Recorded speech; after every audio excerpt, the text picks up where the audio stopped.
The 70th FilmFare Awards, India's most prestigious film ceremony, was rocked by a scandal when Meghan Markle was met with a chorus of boos and jeers from the industry elite.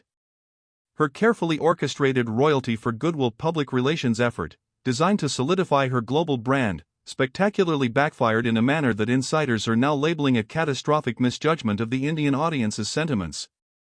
The controversy began the moment the Duchess stepped onto the stage flanked by an unusually large security detail, a stark contrast to the Bollywood stars who mingled freely with the press. Markle's arrival was not met with the expected flashes of adulation, but rather a palpable tension that quickly erupted into audible dissent. As she paused for photographs, murmurs of uninvited and PR stunt became shouts, culminating in a sustained, high-volume chorus of boos that drowned out the carpet's music. The hostile reception was unprecedented for a foreign celebrity at the FilmFare ceremony, a cultural event sacred to the Indian film fraternity.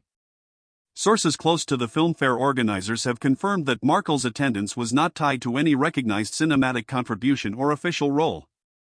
Instead, her presence was the result of a last-minute, aggressive outreach by her newly hired US-based PR firm, who reportedly pitched her as a global humanitarian and royal figurehead who would elevate the international profile of the awards.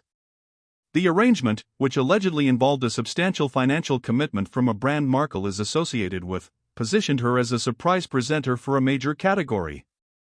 This was the core of the audience's antagonism. The FilmFare Awards are a celebration of Indian cinema, a cultural institution built on merit. To have a figure whose celebrity is increasingly viewed as being manufactured through relentless self-promotion and a contentious relationship with her estranged royal family inserted into the heart of the ceremony for what was widely perceived as a shallow brand-building exercise, struck a nerve. One veteran Bollywood producer, speaking anonymously, stated, "We are not a prop for the Duchess of Sussex's reality show.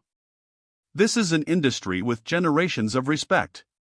She brought her drama, her entourage, and her sense of entitlement to our stage, and the audience simply rejected it."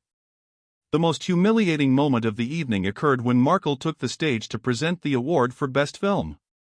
Following a prolonged pause, which many speculated was meant to allow the booing to subside, the Duchess began her speech.